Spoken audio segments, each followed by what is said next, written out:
শাসক যদি ওমর আবু বকরের মতো হয়, দেশ যদি কোরআন দিয়ে চলে, ইসলাম দিয়ে চলে, তাহলেই শুধুমাত্র দেশের মানুষের ভাগ্যের পরিবর্তন সম্ভব। চিল্লায় এখন ঠিক কিনা?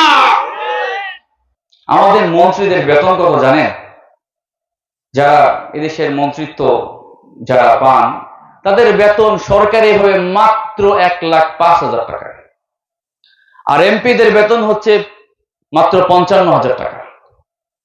তো এই 1,05,000 টাকা দিয়া কখনো কি দুবাইতে বাড়ি করা যায়? কখনো কানাডায় বাড়ি করা সম্ভব? কখনো সিঙ্গাপুরে বাড়ি করা সম্ভব না। অথচ আপনি দেখেন, যারা ক্ষমতায় থাকে, ক্ষমতায় ছিল সবার বিদেশে বাড়ি গাড়ি সব আছে। দেশের ভাগ্যের উন্নয়ন কেমনে হবে? তাদের নিজেদের ভাগ্যের উন্নয়ন ঠিকই হয়েছে, কিন্তু দেশের অভাবে মানুষের ভাগ্যের কোনো পরিবর্তন হয় নাই। রিপোর্ট এসেছে এই বিগত 17 বছরে এই দেশ থেকে 94 বিলিয়ন মার্কিন ডলার পাচার হয়েছে। 94 বিলিয়ন মার্কিন ডলার। তো এতে গবেষণায় দেখা গেছে এই টাকা দিয়ে কি করা যেত? এই টাকা দিয়ে 697টা মেট্রো রেল প্রকল্প হতো। এখন মাত্র একটা মেট্রো রেল প্রকল্প হয়েছে। কয়টা হতে পারত? 697টা হতে পারত। বাংলাদেশ থেকে, তাও আমেরিকা থেকে, একটা স্যাটেলাইট মহাকাশে পাঠানো হয়েছে। যদি এই টাকাটাকে ব্যবহার করা যেত, 397টা স্যাটেলাইট মহাকাশে পাঠানো যেত। একটা পদ্মা সেতু পেয়েই তো আমরা খুশি নাকি? না, এই টাকাটা যদি দেশ থেকে পাচার না হতো, প্রায় 36টা পদ্মা সেতু করা সম্ভব হতো। যিনি প্রধানমন্ত্রী ছিলেন, তিনি নিজেই বলেছেন যে তার যে পিয়ন আছে সেই নাকি 400 কোটি টাকার মালিক। ঠিক না? একজন পিয়ন যদি 400 কোটি টাকার মালিক হয়, অন্যদের কি অবস্থা আল্লাহই ভালো জানে।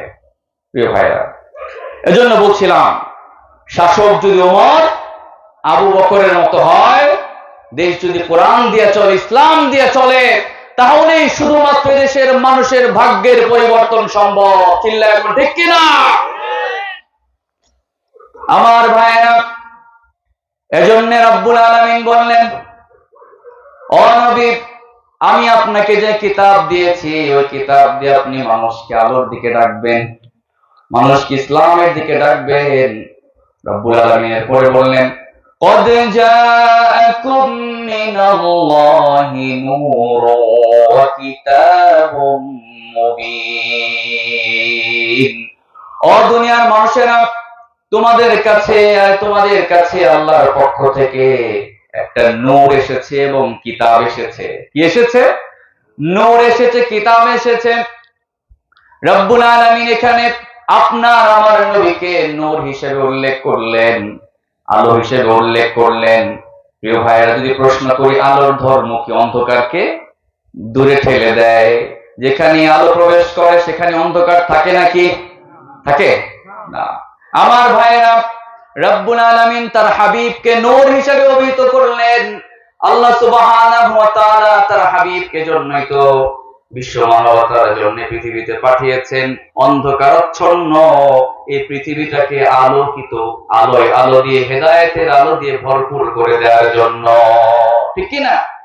যেখানে অনিয়ম, যেখানে অবিচার, যেখানে অন্যায়, সেখানে বিশ্বনবী সাল্লাল্লাহু আলাইহি ওয়াসাল্লাম যে বিধান নিয়ে এসেছেন, ইসলাম নিয়ে এসেছেন, ওই ইসলাম যদি কায়েম হয়ে যায়, তাহলে কোনো অন্যায় অবিচার থাকতে পারে নাকি?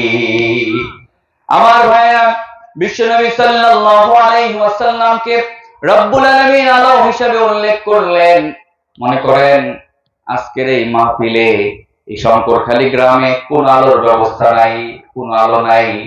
এক জায়গায় জানলেন, কারো বাড়িতে একটা মোমবাতি জ্বালিয়েছে। কি জ্বালিয়েছে? একটা মোমবাতি জ্বালাইছে, কারেন্ট নাই, কিচ্ছু নাই, কারো কাছে দিয়াশলাইও নাই। কিভাবে আগুন জ্বালাবেন?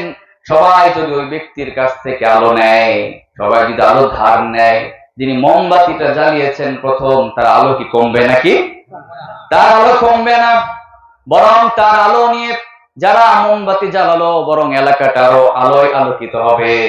আমার ভাইয়েরা, এজন্য বিশ্বনবী সাল্লাল্লাহু আলাইহি ওয়াসাল্লামকে রব্বুল আলামিন আলো হিসেবে উল্লেখ করলেন এরপর রব্বুল আলামিনের এই হাবিবের সান্নিধ্যে যারা এসেছে, রব্বুল আলামিন সমস্ত সাহাবায়ে কেরামকে, তাবেঈদেরকে, তাবেঈনদেরকে এবং কিয়ামত পর্যন্ত যারা এই বিশ্ব নবীর আলো থেকে আলোকিত হতে চাইবে, রব্বুল আলামিন সকলকে আলোয় আলোকিত করে দিবে। ঠিক না আমার ভাইরা? এজন্য রব্বুল আলামিন তার হাবিবকে কোরআনুল কারীমের অন্য জায়গায় বললেন, ইয়া আইয়ুহান নাবিয়্যু ইন্না আরসালনাকা শাহিদান ওয়া মুবাশশিরান ওয়া নাযীরা ওয়া দাঈয়ান ইলাল্লাহি বিইযনিহি ওয়া সিরাজাম মুনীরা। সিরাজাম মুনীরা মানে হচ্ছে আলোকবর্তিকা, আলোর মশাল। আমার আপনার নবী আলোর মশাল। এই আলোর মশালের কাছে আমরা কারা কারা আসতে চাই?